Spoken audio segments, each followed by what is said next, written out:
Morning everyone. So very sunny Navena. Lisa would have rather do it in Gorey Rugby Club, but it's mental, it's packed, so we're very lucky that Gorey is absolutely thriving with sport at the moment. So anyway, instead of dribbling, I'm going to say that today we're very lucky to have Lisa Kinsella, our Blackburn, as I would have known her in school, on as a guest. And from knowing Lisa in school and obviously to the last couple of years, I suppose, when I was training with Sticks, I'd have seen you a lot down in Courtown. So lockdown. Lockdown. We were still allowed train. But that's it for athletes only though. Yeah. I was just in there on my own. So it's deadly to see where you've come to. So I'm going to sort of let you introduce yourself a little bit more if you want. Hi guys, so my name's Lisa Kinsella. I am 37. Sound like I'm going on a dating show, but I'm 37, married, mum of two little girls that are 7 and 12.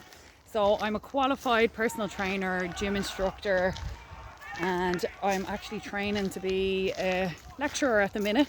So in a few weeks I will be starting as a lecturer in Gorey LTI, teaching gym instruction, strength and conditioning and all that as well. That's deadly, and so I'll back it up a time, but that's unbelievable. I didn't know that, so congratulations. Thank you.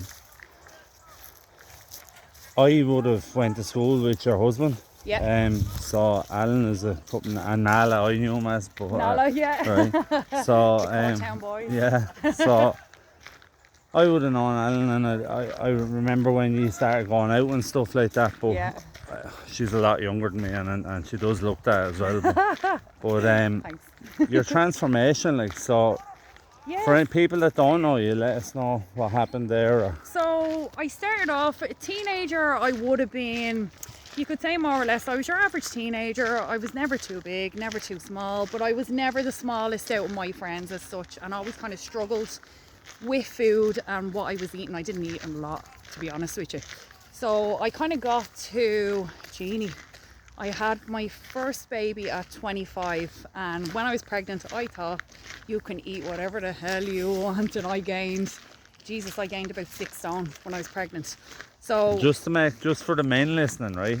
When Eve was pregnant, I thought I could eat what I want as well, so don't feel too bad about that. Oh, I ate Chinese for breakfast, lunch and dinner. That was like the be all for me. But so fast forward, I had my first daughter, Ali, 25. Thought the weight would absolutely fall off me once I had this baby. Didn't realise that it wasn't. So 16.5 stone I was coming out of pregnancy 1, and we decided we were going to get married. So I needed the quickest way of losing weight, which we all do. So I went in, tried Herbalife, Juice Plus, any of those fad diets that I thought was going to get me skinny as quick as possible. I didn't care about muscle, didn't matter to me. It was just as skinny as I could get.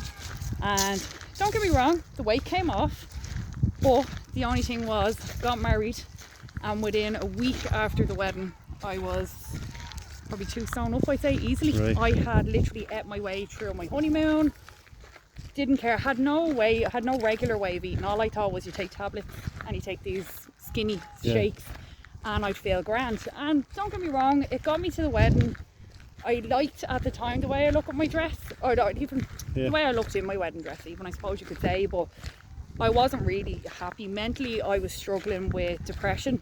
My dad had been diagnosed with bowel cancer before that, and to me my dad dying was like the end of the world. I couldn't even think about that. Naturally. So I struggled after having my first daughter, between trying to lose weight and find the quickest way to do it.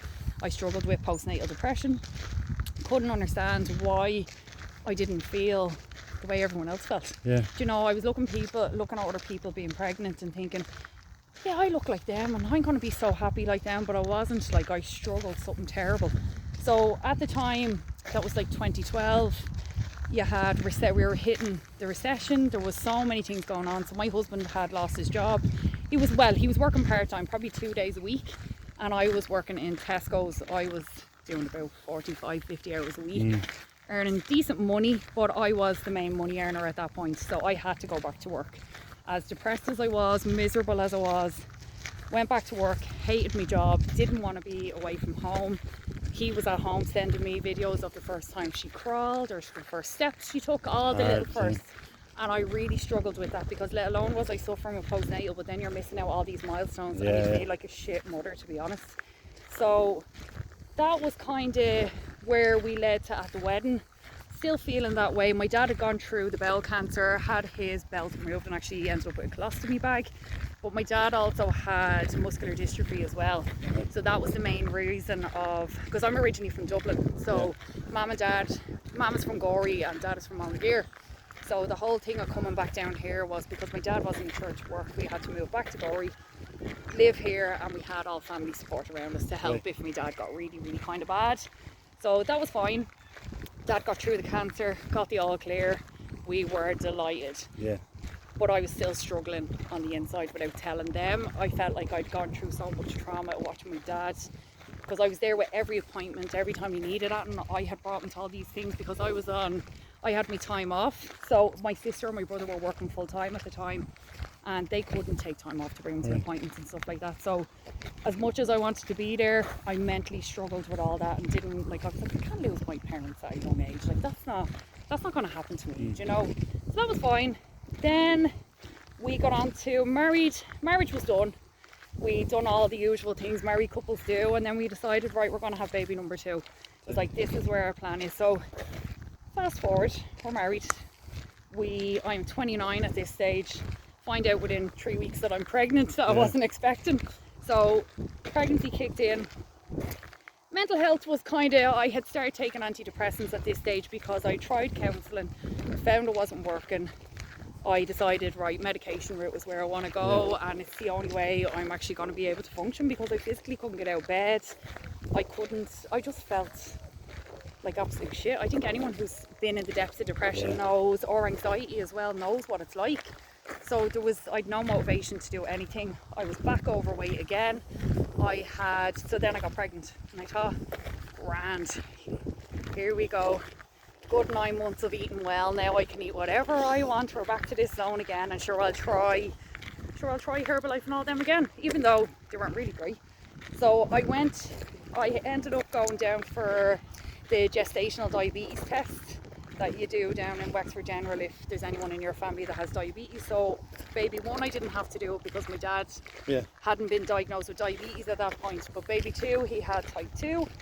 So then I went down to have my test done, and the midwife in Wexford General told me I was severely overweight, and that if I didn't cop onto myself, my health was going to be in serious shit. That was a fright. So that was a scare, an absolute scare that I had. I couldn't believe that someone was actually telling me that there's something wrong with me, like like that, health wise. Not that you could just eat shit and your teeth would fall out and things like that, but I really never thought about the general health of it all. So went through the pregnancy, had gestational diabetes, I had hyperemesis, which is acute vomiting. So I was in the hospital for months on end on drips, and then through the diabetes as well, I had to inject insulin, and I thought to myself, this is not the life I can actually live. I don't want to spend the rest of my life pricking my fingers and injecting insulin and stuff like that. So that was the wake-up call that I had. So I decided at the time, I was like, right, Slim World seems to be a good thing to do. Yet another fad. So I was like, right, let's go Slim World. Now, to be fair, I had the baby at Christmas. I had joined, Nicola Fortune, she does Nick Fit classes. I decided, right, I'm going to give her classes a bash. My sister-in-law and a couple of her friends were all going, said it was great, and I thought, right, maybe exercise, we'll see how this goes. So with the exercise and then eating well, eating better than I had been, the weight started to drop off me, and I thought, Jesus, alright, I don't think I've been in a size 12 jeans in I don't know how many years. Then I started getting it's mad, sorry. No, you're grand. Years ago, so I've been very lucky. I've been trained by loads of, I'm lucky in general, but very lucky that I was trained by loads of different trainers. But in my last year as an amateur, I think it was 2014-15. Emmett Gregan offered to train me. Fitness Teller, sorry, his business, Emmett Gregan, the Fitness Teller. But he actually sponsored me and everything, and I went down. It was brilliant. He was amazing for me, and I remember asking him about another thing. I'm fearful of, and I know you don't want, so we'll talk about it in a minute, but Yeah. I remember asking Emma, Herbalife had actually contacted me. I was number 2 in Ireland at the time as a heavyweight, and they wanted to sponsor me. Yeah. So I remember asking Emmett, would this be a good idea? And Emmett said to me that with these fad diets, the unfortunate thing is that you do lose the weight. Yeah, oh yeah, 100%, because I did. But you're putting your body into shock mode. And when you start eating normal, your body actually stores Hold food. on to everything, it does. So he says anyone that does it generally ends up putting on at least a half a stone more than when they started. 100%. And then, look, I'll let you back, but obviously from my own, I know what it's like to wake up. I now, and still with my bipolar, I still know that there's days that I struggle to get out of bed. Oh, 100%, I'm still the same. Like, But I force myself to get out of bed now, yeah. You do, like, you find it becomes, because you know if you don't get out of bed, you're going to lie there, and within an hour you're going to instantly, not even within an hour, even half an hour, you're going to instantly regret not getting out of the bed and not actually pushing yourself because you know you could have. Yeah. It's just more laziness gets in the way. That, for me anyway, that's what it is. I know I'd lie there and then I'd be, but I know then my head will just be in a negative position for the whole day if I don't get up and actually do what I'm supposed to do. So that's what, going back to falling in love with fitness. Falling in love with fitness. So I really started to enjoy the classes. Weight came off me. I remember we had a wedding that September, so bear in mind I had the baby at Christmas. That September we had a wedding and I had lost 5 stone at that point. Wow. Now I had came out of Slimming World and started to eat better, kind of thinking, right, protein, this seems like something people are talking about. It's not actually a drug. Which, if you would have said to me years ago, oh, them protein shakes, creatine, all those things, because I didn't have the knowledge, I didn't know what they did, I just would have fucking thought, oh, they're drugs, you can't be taking them, they're bad for you. Like, so obviously, fast forward, started to learn about all these different things, having a protein source at every meal, and carbs are not the devil. So ended up eating properly. The weight still started to come off, and I thought, but everyone was like, geez, Lisa, you know, you've gone too far now, you're very skinny. And I was like, oh, I was like, but I thought I looked really well because I'm in a size 8 jeans and I fit into all these tiny clothes and I look so small now next to Alan, because my husband is quite small. He's not a big lump of a chap. Now, he's an inch taller than me. He tells everyone he's about 2 foot taller than me. I'd like to see the measuring tape on that now. I'm not sure if you are, Nala. So in height he's small, but he's quite muscular, he's athletic. Keep he it doesn't actually now keep it country now, right? A bit of PG, right, like. right. Pull up a bit. Right, sorry. No, but he has these positive, strong, large traits, we'll say. Me little Al. But no, but Alan is one of these people that can eat what he wants and doesn't actually have to watch anything, and he just builds muscle. He's quite a good, I suppose you say, good genetics, and and he works hard all day too. So where was I now? Sorry, lost that. That's you talking about your husband. I see you've lost it. I know, I was like, oh, I'm thinking of him. But yeah, so shit, what was I saying? No, it's gone. You're alright. I can't remember what I was saying. So I got back into the classes and that, and then started. You were worried about you were gone too thin. I was gone too thin. So I had obviously Matt, who you previously had on, an amazing, absolutely amazing coach. But he's been a friend of mine for the last 17 years. Yeah. We all lived together for years and years before me and Alan decided we were going to move out on our own because we had just got engaged and stuff like that. But Matt was always trying to get us healthy, get us out the door. You know, we actually rented a lovely cabin on the beach one summer in Sorry, me fat hands cut it out there, so we're back on again now.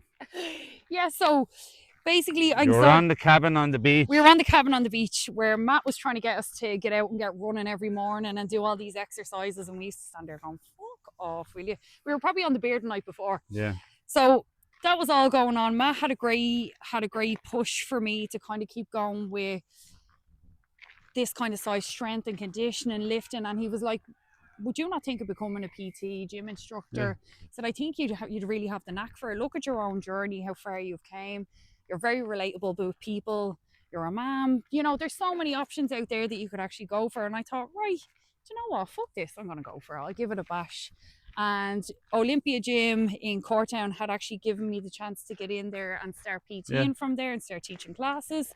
which was amazing because I thought I'd never get something like that. I didn't know where to even start with that kind of thing.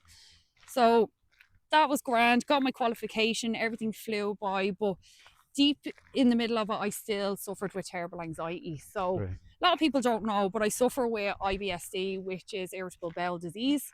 So we thought for about a year, I was in now Vincent's getting colonoscopies, getting all the different tests. They thought I had Crohn's.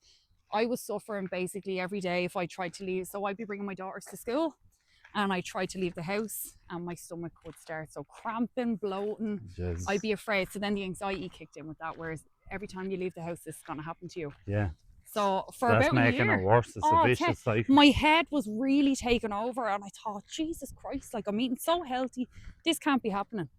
So talked to the hospital about it. They ended up, I've been on antidepressants for about, 37. So you could say about 13 years maybe in or about. So it's not a bad thing. People seem to think No, I'm 16 years on. Grant, here we go. So I top you on that, but I am older, I suppose. But since I was 24, I think. 24? Yeah. Gee, like that's the age. I was probably 25 when I started. Like, and it's people put such a bad stigma around medication for, oh, you're only blocking it out, you're only this and that. It's a chemical in your brain that your brain is not producing, and this is what the medication does, is to balance it out. So people seem to think, oh, you take that, you're going to block everything out, you're never going to feel that again. No. And you're thinking, what the hell? That's deadly, because I always say to people, especially young people our age, come up to me and they're talking, because they obviously know I've been fairly vocal about my own struggles. But if you had asthma and you took an inhaler every morning, no one looks at you and judges you. It's normal. That's the way I look at it. Like, it's just, it fixes me. It makes me better. It keeps me going. It keeps me from feeling miserable. And then on top of that, the exercise that I do. So going into that, my dad, in the meantime of the anxiety, all the rest of it that happened, my dad got sick. And he was sick for a few months, but we didn't realise. We thought, he's just getting older, muscular dystrophy is getting worse. So he kept going in and out to the doctors. Doctors were telling him, no, you're fine, you're grand. So we had to ring an ambulance for him one night. Brought him to, we said, look, just go to Vincent's. Yeah. Let them check it out. And at least then they can tell you if it's pneumonia, because he was complaining of pains in his back and he couldn't breathe properly and stuff like that. So we were like, don't be worrying, we'll get you sorted. So sent him on, and within 5 weeks he had passed away. Jeez. He ended up getting cancer and it spread rapidly around the body. So the worst thing that I was ever waiting for happened. And my world fell apart. Like, my dad was hard to talk about.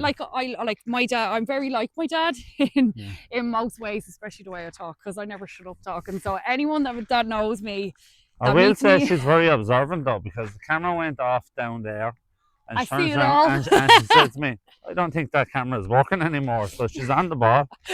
No, and look, like when my dad went, I just didn't think. I thought, fuck, this is it.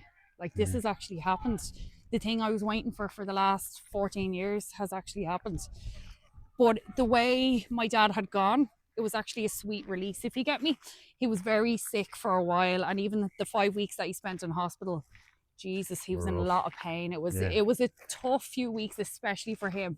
As bad as it was for us watching it, your head was absolutely gone watching him. Like, so he passed away, and within his passing, I felt like my strength just started to come out. Like, so I'm the baby of the family. I have an older brother and an older sister and my mum. So when my dad had got sick, they lived in Tinnahealy at the time. My mum didn't drive, had no way of getting in and out of Gorey. So my husband actually said to my mum, "You're coming to live with us." So that's it, you're coming in. So we brought mum in.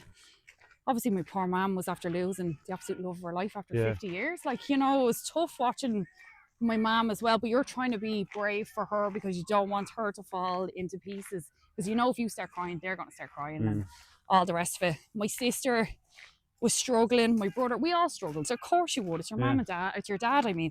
So I felt as if I took life by the reins and took control, and I stuck myself into personal training, actually started to work on myself, which was something I'd I didn't ever think I was worth, that kind of way. Like you always put everyone in front of yourself, especially when you have kids or you have a husband or a wife or whatever it may be. You always put them first and you leave yourself to last. That kind of way, because that's just what you do. It's human nature, yeah. Exactly. You want to be caring for them. So I decided, right, this is it.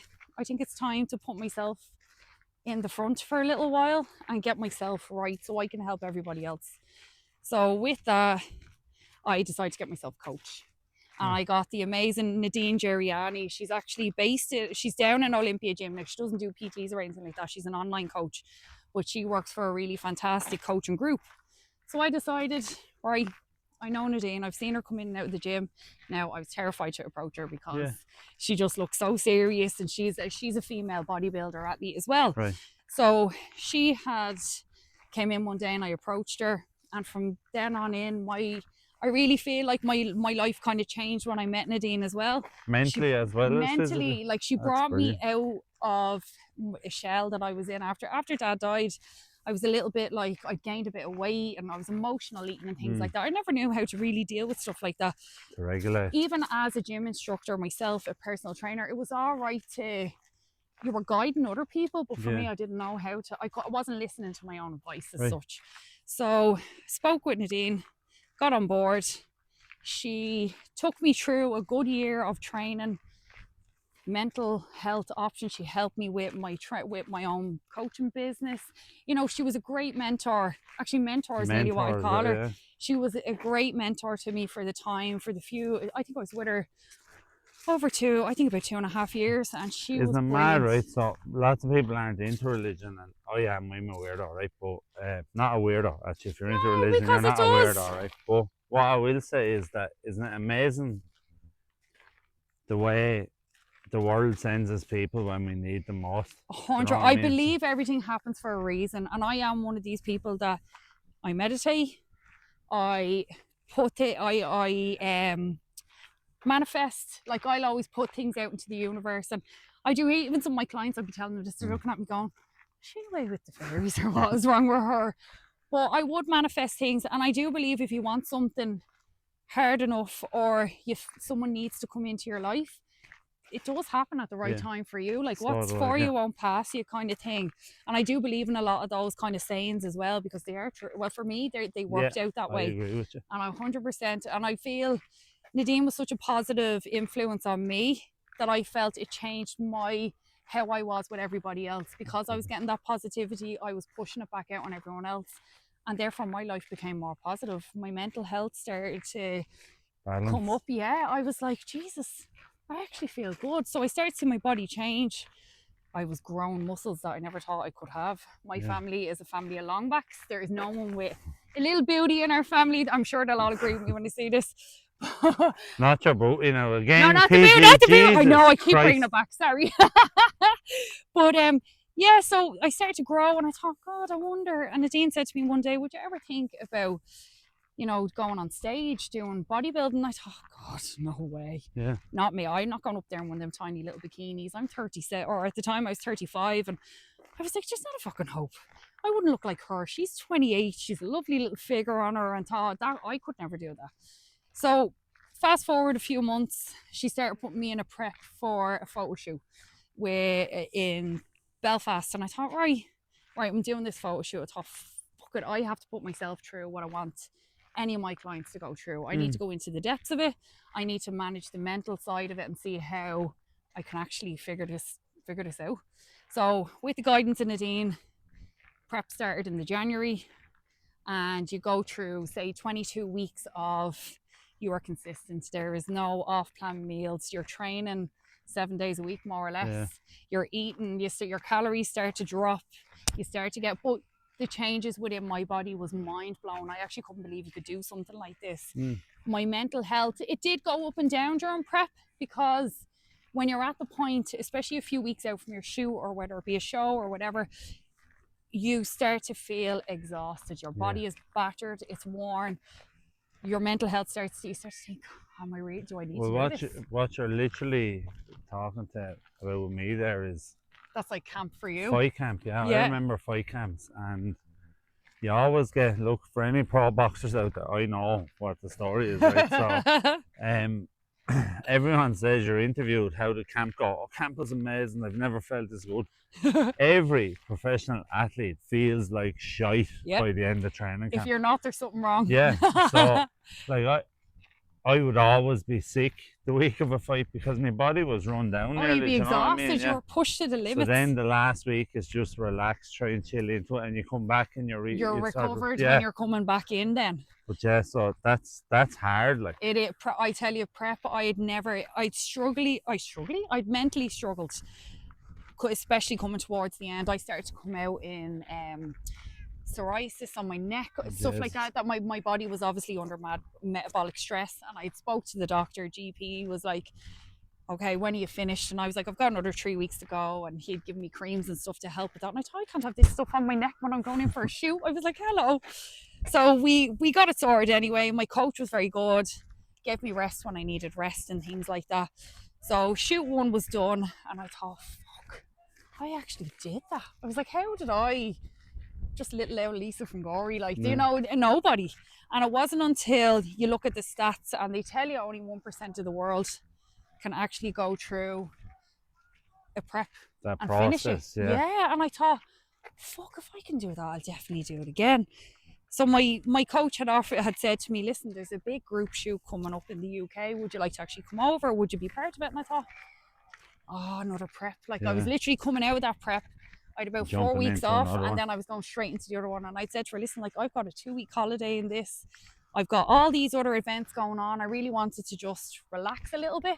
A young mum of 2 small children as well. That's it. Like, while working, I was working 7 days a week.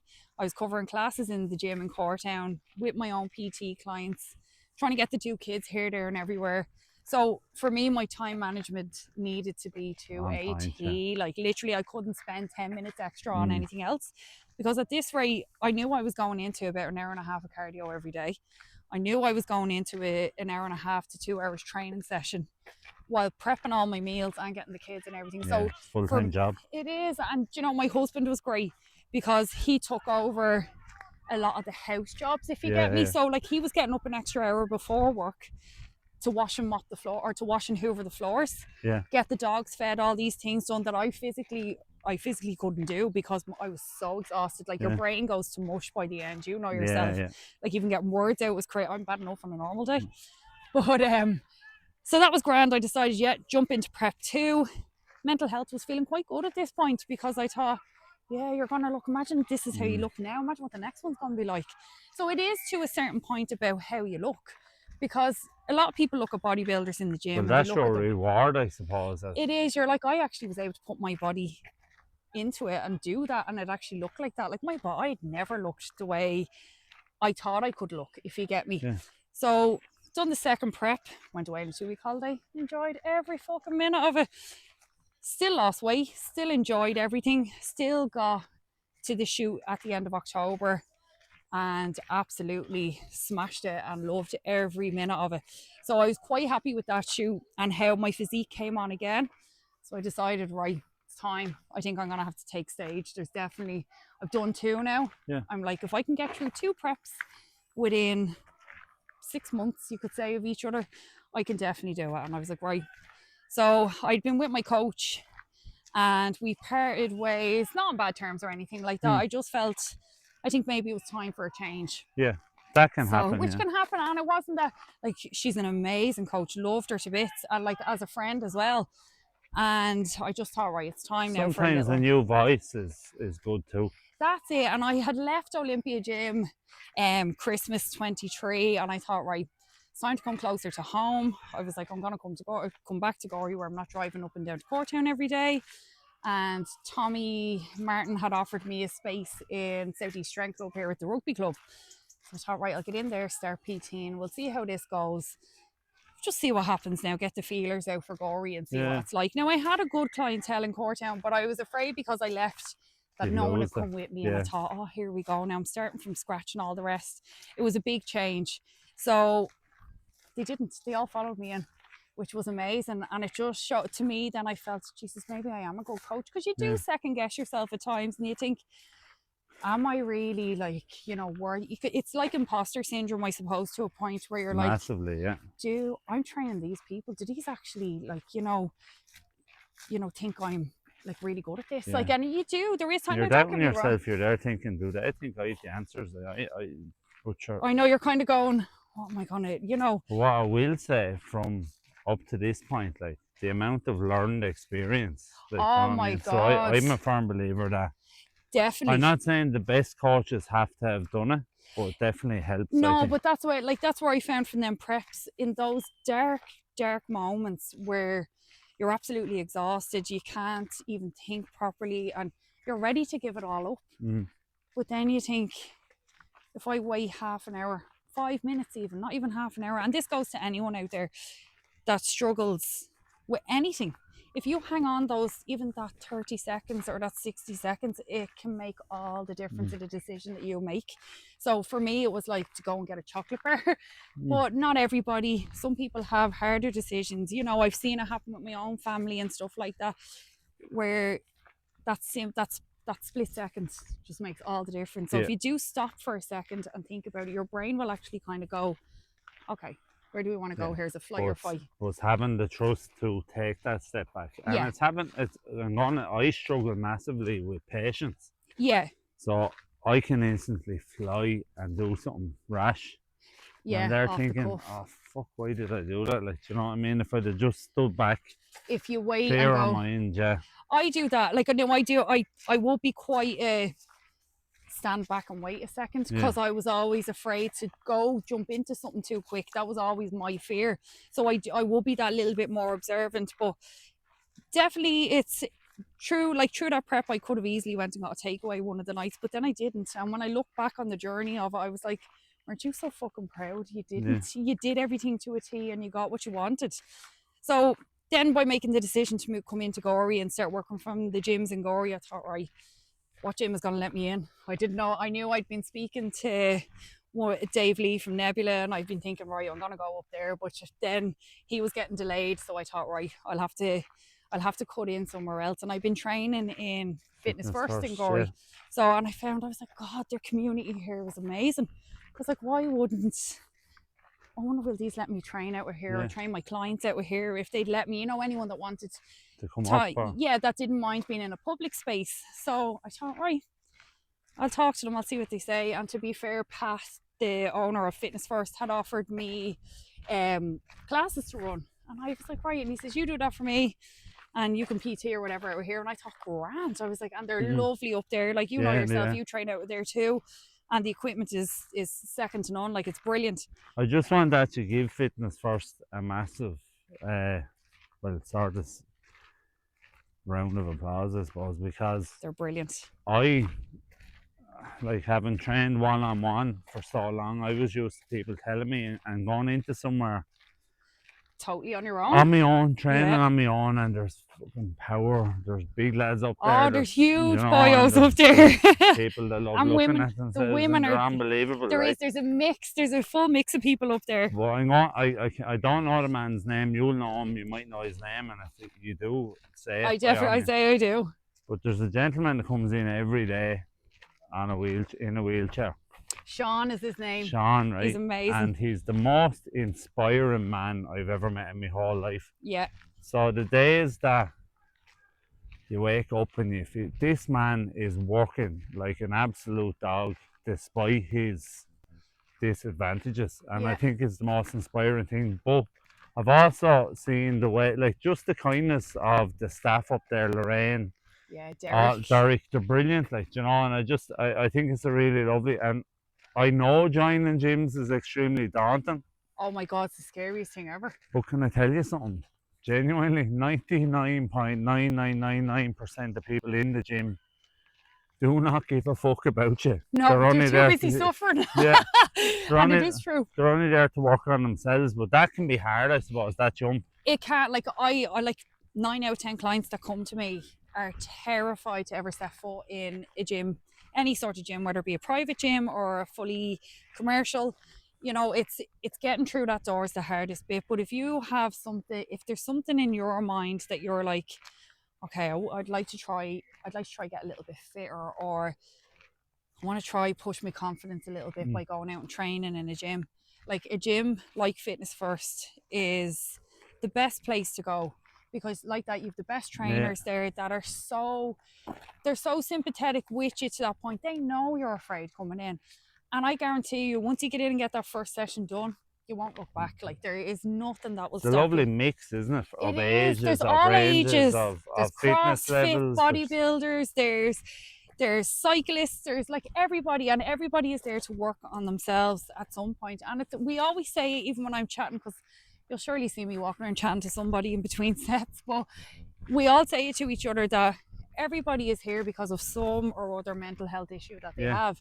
And the benefit of going in there is that you're putting on your headphones, you're blocking the world out, you're pushing your body to the limit in the way you know how.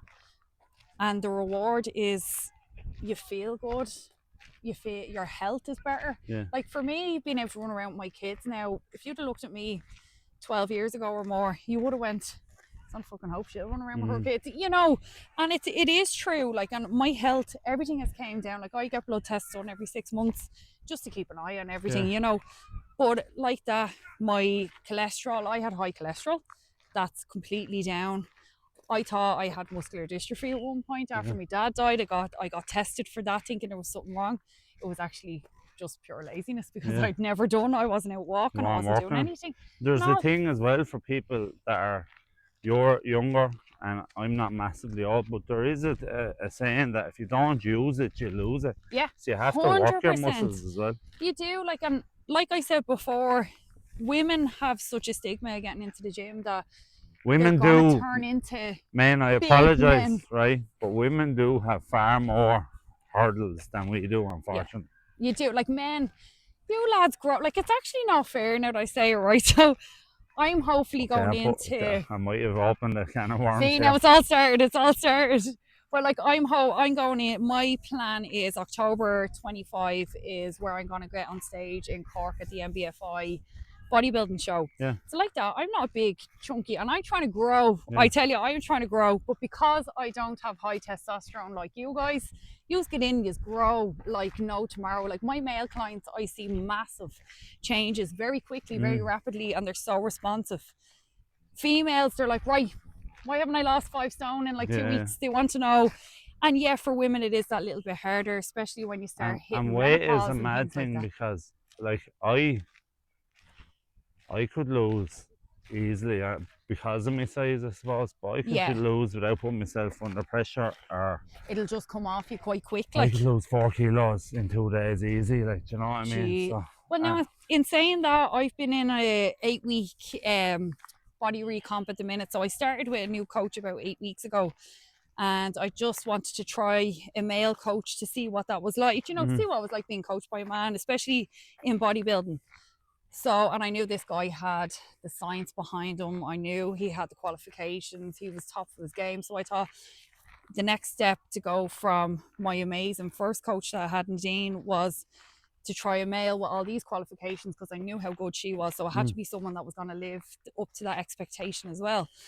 So like that, I've dropped, I think, about 5 kilos now in 8 weeks, which it might seem like a lot. But where I had body fat, where we all think we want it off these certain spaces, whether it be women especially. I want to go from my belly, my hips, and the back of my arms, the bingo wings, everyone calls them. But like that, you can't spot reduce fat in certain areas, like, you know. But they were the areas I had actually gained weight on over the last while, that I came out with my prep last year, then put myself into my clients throughout this year, and then put myself back in the front seat again. So that's where my training will kind of take me up to October 2025. But in saying to like anyone getting into the gym, it's what's done for my mental health. And bodybuilding is the same. Like you do see people will talk about body dysmorphia and stuff like that, because you'll go through these preps, you get to the ideal figure, which is not, it's like you see these pictures on Instagram, like, and I'm sure people see my pictures or whatever, and every other athlete that's out there that does it, and they think that's the realistic, that's how you're meant to look all the time. But realistically, it's not. You can't fucking live like that on. No, that's not sustainable. 800 or 900 calories a day and an hour and a half of cardio, and no one wants to live like that and be miserable. So then you do see the scales moving back up, and you start to see your little clothes that you bought for when you were teeny tiny get that little bit tighter. But that's where, if you have the right coach or you have someone behind you that's able to say, well, look, these are normal. Yeah. In order for you to grow, you have to eat more food. You're going to get a little bit uncomfortable. Sometimes you have to get comfortable with being uncomfortable. You know, that kind of way. But a lot of people, again, I have it with clients where they see the scales moving, and it could be moving up, and they're kind of going, oh, Lisa, I've gained another muscle. I've gained this week, and I've gained this. And I'm like, don't be panicking. You're allowed gain weight. It depends. For women as well, we have so many deciding factors, whether, and males as well, like, you know, sleep, stress, all these different things. For women, then it comes into your cycle, menopause. Like, there's so many different factors in it as well for women. So that's where we were getting to, where it could be a little bit harder for women. Men do have the easier side of it. But that's not to say women will work just as hard as men, like in the gym. And 1,000,000%. Exactly. I've seen it myself with girls that you do see. But right, so I'm going to fast forward, or no, I'm going to rewind massively, right? Right. To what would you say to Lisa Blackburn at 13 years of age? All these, the anxiety, I suppose you always suffered with anxiety. Yeah, all my life. What advice would you give to that young person, that young girl going to school with all the fears around school and everything like that? Terrified. I would, if I could look back and talk to my younger self now, it would be more do what you want and stop worrying about other people. Like, my biggest thing was what everyone else thought of me. And I was always trying to keep up with the Joneses as such. But for me, it'd be fuck everybody else. Take each day as it comes, because that's the way I learned to live after my dad passed away, was live in each day. Don't be worrying about tomorrow, because if you think too far ahead, it might never happen. And it's awful that it took something it so takes traumatic. a tragedy to maybe knock us into that. 100%. But I wish I'd have known that, because my whole mindset and everything changed from the day he died, which was, it was bitter. It was very bittersweet. But I'm the best version of myself now than I could have ever been. You're grateful for everything. I'm great. Everything that has happened to me since my dad has passed away, it's all been positive, and everyone is doing good, you know, like, and it's not just me. Like, I'm not always looking for myself, you know, for my kids, my mom, my family, sister, brother, everyone. You know, everyone has been living well, if you get me. Obviously, you miss that piece of the puzzle that should always be there, but if he gave me that bit of strength, like, and I do believe in things like that, So do I, that I do think he left me with that strength that I was actually lacking, and my confidence just pushed out, and that was that. Like, it was, you know, so you would say to that 13-year-old, just, you're on a journey. Feck everybody else. Do what you want to do. Stop trying to please everyone, and live in the moment each day, because we don't do enough of that.